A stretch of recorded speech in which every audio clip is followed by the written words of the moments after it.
पाकलाम में से हमारे लिए आज की तलावत अशाया नबी का सहीफ़ा उसका 65वां बाब 17वीं से 21वीं आयत।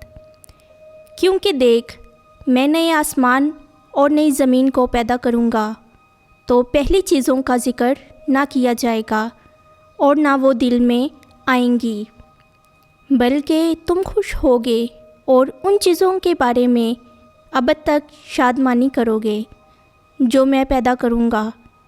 क्योंकि देख, मैं यरूशलेम को शादमानी और उसकी उम्मत को फ़रहत बना देता हूँ, और मैं यरूशलेम से खुश और अपनी उम्मत से शादमान हूँगा, और बाद अज़ां उसमें रोने की सदा और नाला करने की आवाज़ सुनी ना जाएगी, और आगे को वहाँ कोई लड़का कम उम्र ना रहेगा और ना कोई उम्र रसीदा जो अपने आयाम को पूरा ना करे, क्योंकि लड़का 100 बरस की उम्र का होकर मरेगा, पर ख़ताकार अगरचा 100 बरस का हो मालूम होगा।